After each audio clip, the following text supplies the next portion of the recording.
Hey everybody, it's Wednesday night and we are going to take a little trip around the world. I've had a hell of a week myself personally. I had dental surgery a week ago. I've been all hopped up on painkillers and can't think straight. It's rained for an entire week, so I'm behind on work. I have now found out that I've got another tooth in my mouth that's cracked and I'm going to have to get work done on that.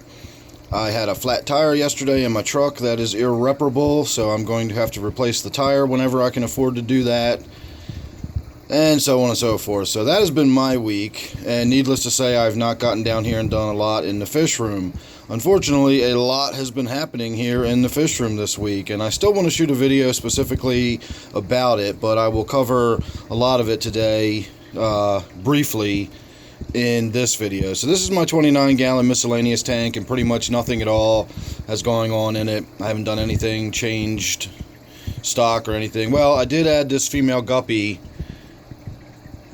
right there. I don't know if I've mentioned that since the last update I did. I don't think I have. So this female guppy came out of my quarantine tank where she was one of the 3 that was in there just dropping babies everywhere. So now she's in here, and any babies she drops get gobbled up pretty quickly. And since she's in here alone, she will not be getting pregnant anymore. So that should end my guppy explosion problem. That's the only thing different going on in there. My gourami tank, I had 2 fish that became ill this week. I had one moonlight gourami that developed what appeared to be bloat. And boy, look at all the baby guppies I've got in this tank. We'll get to that in a second. I didn't realize I had so many. Wow, there's a ton of them over here too. This female gourami got all bloated up. I mean, moonlight gourami got all bloated up. She is a female, but I wasn't sure what was going on. Again, I'm going to do a video. I want to talk specifically about bloat. Bloat is a symptom, not a disease. So what was causing her to get bloated up, I don't know. But she seems like she's getting better. She's much, much thinner now. Her swelling has come down probably by 50% in the last couple of days. So I'm hopeful that she's actually going to be okay. See there, you get a better look at her. She looked like she swallowed a golf ball a couple days ago, and now she's actually starting to look a little better. So I'm hopeful for her. Unfortunately, my Opaline did not make it. She passed away a couple days ago. Again, don't really know what happened with her, but one day she just started lying on the bottom and lying on the leaves, and apparently her swim bladder was not working right, and 3 days later she was dead. So I don't know what to make of that. I have no idea what happened to her. Here is the female guppy that I put in this tank, also to alleviate the problem of having a whole bunch of guppies in my quarantine tank, once again assuming that the guppies would be devoured by the other fish in the tank, and they may over time, one by one, get picked off here and get picked off there by the gouramis. The gouramis will certainly take small fish like that if they get the opportunity. So see, she looks like she's even up there hunting for them or trying to sneak up on some. So we'll see how that goes. I can't think of anything else really going on in my gourami tank. I did get a really good look at my little South American Bumblebee cat the other day, so it's still in there and alive and healthy. And other than that, I can't really think anything else going on in that tank. My Angelfish tank. This tank had a big disaster, and I lost 7 or 8 fish, something like that. I don't really know what happened. I've shot a video about it. I haven't actually yet released that video. That will be coming out later today, before this one actually, but as of this moment I've not released it yet, so I can't attach a card to it. But I did shoot a video. You can find it on my Angelfish Tank playlist, and I went into a lot more detail about what happened and why. But in short, I got to a point of very low oxygen in the tank. Again, I don't know why, don't know what happened, don't know why suddenly one day there was just not enough oxygen in the tank. But the O2 levels were really, really low. All of the fish were hovering around the surface as though they were gasping for breath. And I don't really know what happened, but in the end, the result was I lost my green pike cichlid, my little dwarf cichlid. She's gone. My Pimelotus pictus catfish is gone, and about half a dozen of those red Serpei tetras are gone. I think in the video I called them red skirt tetras or something, but they're red Serpei tetras, or red minor tetras is another name for them. So those, I lost about 5 of them. And what I did was I modified the tank a little bit. I put a power head in there that is twice the size of what it used to be. So we went from 425 to 850 gallons per hour being circulated around the tank. And I readjusted my power head to go from spraying down across the back glass to spraying more across the surface. And I still need to get in there and adjust it, but I want to angle that so it's actually giving me more surface agitation. Again, I don't really know what else to do. I don't know what happened in this tank and why suddenly I went through a period of oxygen depletion. I'm scratching my head on that one. I don't know why I suddenly lost fish due to low oxygen levels in this tank. Anyway, check out that other video if you want more details than that. But that is what happened here in my Angelfish tank. Get a little bit of a look at my Synodontus while we can. That's not one that's reclusive, but he never sits still long enough to really get a decent look at him. And then of course that Chinese algae eater is a pretty cool fish too. Not the most social fish, definitely wouldn't put him in my tank as a display fish, but they're really kind of cool looking, and they really do a good job of keeping my tank clean. So I'm really happy with the Chinese algae eater being in there. And then this little Synodontus that we're looking at is tough as nails. He's survived quite a few of my mishaps in this tank and is still with us. So he once again survived my low oxygen mishap. So he survived a overdose on RO water, where I put way too much RO water in the tank, and I killed 7 other catfish just like him, along with a bunch of other fish in the tank, but he survived. And he also survived a hydrogen peroxide accident that I had, where I put way too much hydrogen peroxide in the tank one time in an attempt to treat for algae, and I wound up killing a bunch of fish in the tank, and that little Synodontus survived it as well. So he's a tough little guy. So is that Chinese algae eater, because that Chinese algae eater went through both of those incidents as well. And I think that Pimelotus pictus was the last fish in the tank that had actually been in there since the beginning and had gone through all of my mistakes. So in the end, that Pimelotus pictus wound up dying too. Again, was it my mistake? I don't know. I mean, I guess technically it has to be, since it's my fish tank. I don't know how the fish could have made a mistake. So it has to have been something I did or didn't do. But again, I'm baffled. I don't have any idea why I went through a sudden oxygen depletion overnight one night. But there you have it. Anyway, moving on. I've got my Black Ghost knifefish tank here. Not really a lot to say about this one. I did get a video of him fairly recently. I will attach a card to that. It's just a little quickie of him coming out, and you know, we get to see him swimming around a little bit while I chit chat. But other than that, nothing really going on in this tank. I did mention this in another video, but if you didn't catch that one, I did recently talk about renaming this tank and putting another fish in there and giving it a new name. And I've changed my mind about that. The fish I was going to put in there was going to be my little warmouth from my native tank, but I came to realize that as time went on and that warmouth grew, it would begin devouring my smaller fish that are in this tank. All those little glow light tetras and rasbora hets that you can see darting around would eventually be on the menu. So not going to do that. This tank might still get some changes. I'm still thinking about that, but it's not going to be that little warmouth, so don't get your hopes up about that. And then of course there's a better look at all of that green cyanobacteria, that mat of scummy sort of stuff I'm always talking about. You can see it growing back there on both of the pieces of wood sticking up. That is definitely cyanobacteria and not algae. This is algae. Hold on, let me step around all this stuff. I got the rooms all a big mess. This is a spur of the moment video. Not a lot to discuss with the native tank here. I was just watching the tilapia this morning. I kind of stuck my face in the room without the fish really noticing me. And this tilapia right here was munching on all of this green hair algae that flows across the grass. If you look at it closely, you can see it like flowing in the current. It looks like hair on the glass. Well, it's not going to focus.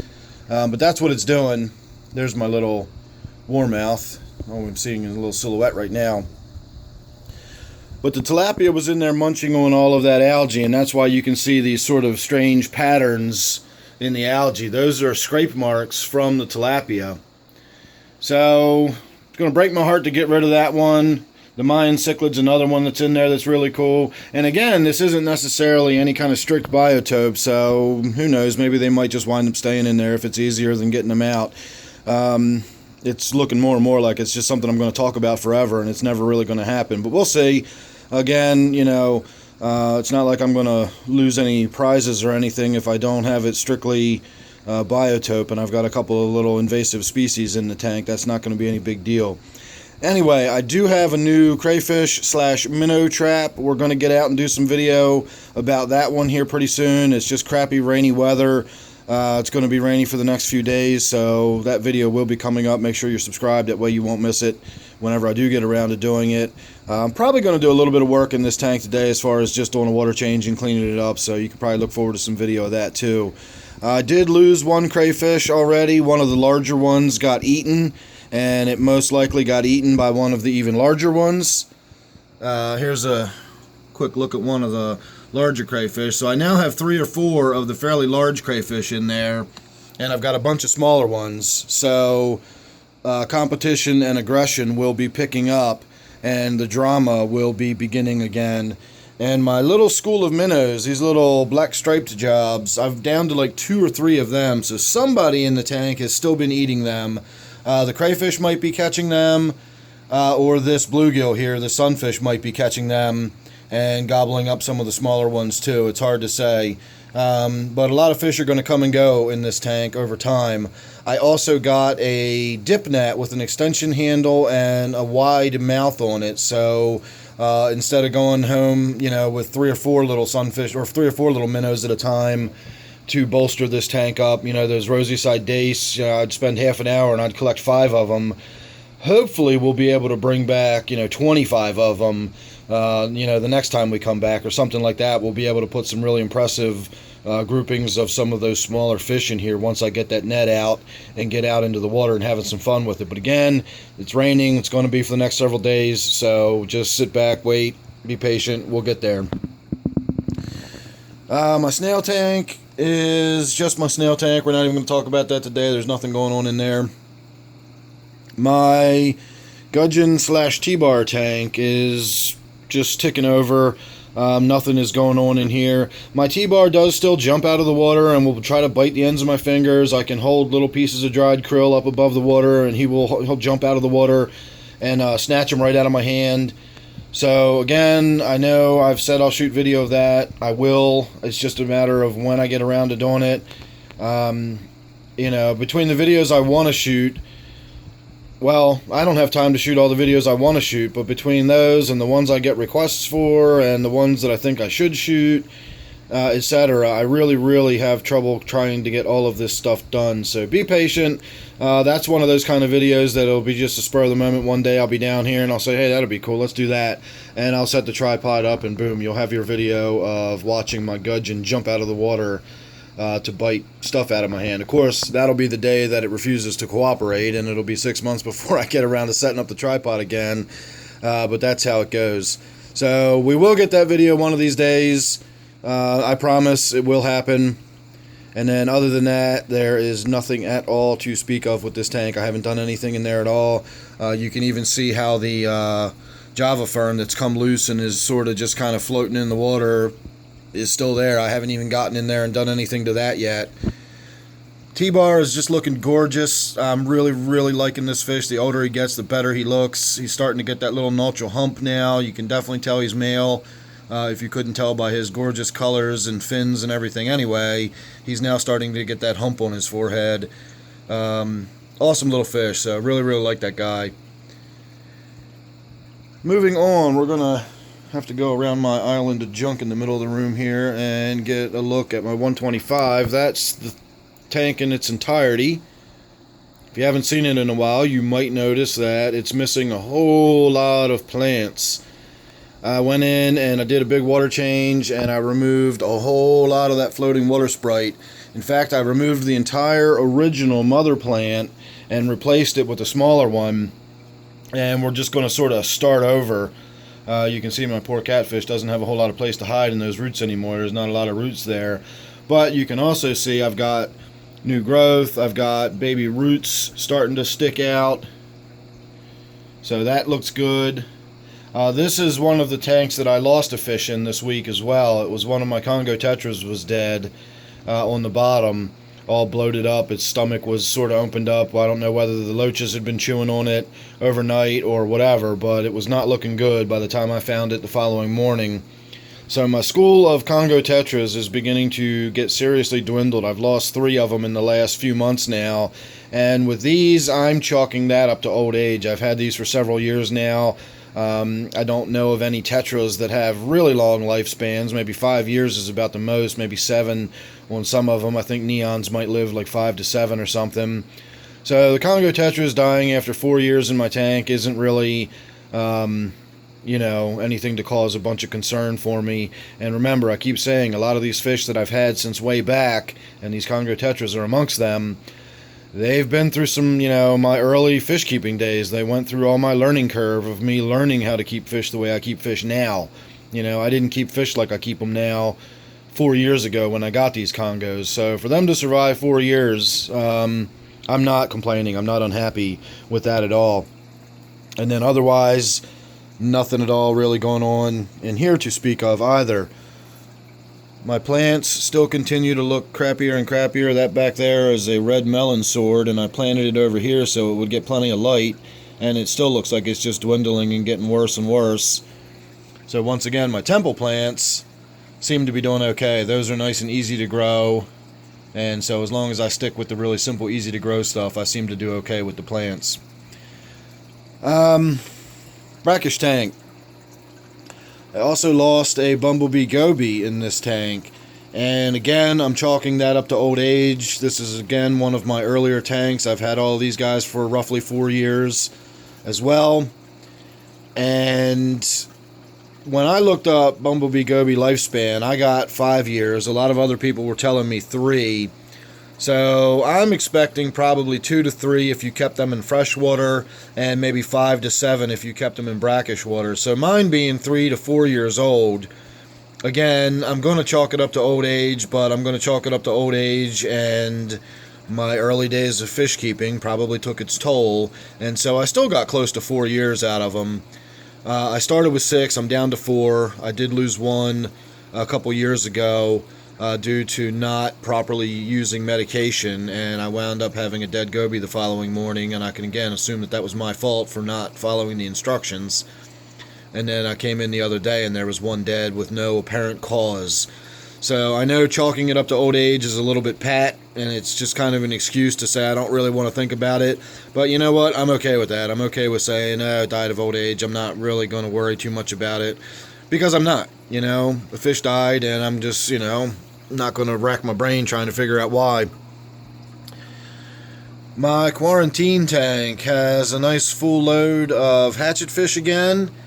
Hopefully they will stay alive. I did lose 1 the day after I bought them. Again, no big surprise there. You bring a bunch of fish home from the big chain pet store, and to lose 1 in the first day or 2 is not unusual at all. So I did lose 1. That should leave me with 6 of them in here. And then, of course, I've got a bunch of these guppies. So a couple of these guppies are really pretty and are very clearly male. So I've actually got some homes designed, well, not designed for them, but I've got some homes in mind for them and where they're going to be going. And then a bunch of them in here are really small, and I don't know whether they're going to be males or females yet or not. I did find that after putting those hatchet fish in here, I went from having tons of baby guppies to having merely a lot of baby guppies. So I think these hatchet fish probably went through some of the guppies. I also found about 5 or 6 dead baby guppies in here a few days after putting the hatchet fish in, so they may have died not from being eaten, but just from the amount of stress that they received from being attacked, and attempted to be eaten, or they just received physical injury when they were attempted to be eaten. So I think that's where all my little tiny babies went. So good for the hatchet fish. That really solved another problem for me. Again, I don't really know what I was thinking when I agreed to take a bunch of female pregnant guppies, saying, sure, I'll take them and see what happens. I don't know what I thought was going to happen, but I wound up with a lot of baby guppies, and that was what happened. So that problem is getting sorted out, and we can say lastly, but certainly not leastly, is my one tank that I can actually sit in front of a little bit when we talk about it. My red claw crab tank. I put another fish in here to go with that blue wag. If you'll remember, a week or two ago, I put that swordtail in here, and the swordtail got eaten, but I am convinced that just because it was eaten does not mean it was killed by the crabs. It was simply eaten by the crabs. I think it died on its own. And, you know, I've never had an issue with any of the other fish being eaten, so I found another one. They didn't have any male swordtails, and there's no point in buying a female swordtail. You may as well just buy a platy, unless you want a really big fish, because the female swordtails tend to get pretty big, a lot bigger than a platy would. But they had this beautiful red wag, so I went ahead and got it. It's a really pretty fish. I like the red and black. It goes nicely with the colors of the crabs in here, and I even like the way it goes with this blue wag that has a little bit of orange in it too.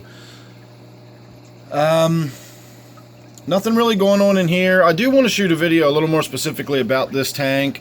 I want to talk specifically about this waterfall and how I've set this up, because I've had some questions about it, and I can actually do quite a bit to modify that and change the way the water splashes, and if it runs a little to the right or a little to the left, I can increase the volume all the way from almost nothing, a nice little trickle, to what it's running at now. I think I'm up at full volume now. If it's not, it's pretty close. So that's about what you would expect to see at full volume.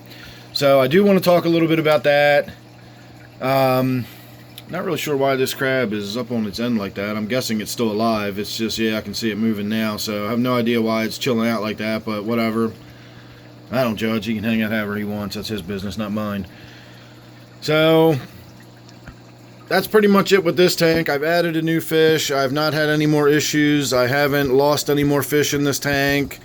And I'm probably about due for a water change and a glass cleaning and so on and so forth. But I will leave you with asking you to please remember, I've had a hell of a week. I still have my prescription painkillers, so for the next couple of days or so, I'm still going to be a little out of it, and the quality of my videos might be a little subpar here for a few days, but then we'll get back on track and we'll get caught up on all of the good stuff that's been happening down here. So here we are back around at the beginning where we started. This is my 29-gallon miscellaneous. Hope you enjoyed. Hope that was not too long-winded for you. Make sure you're subscribed. Obviously, I've got tons and tons of stuff coming up, and you don't want to miss any of that. So thanks again for watching this one, and I will see you real soon on the next one.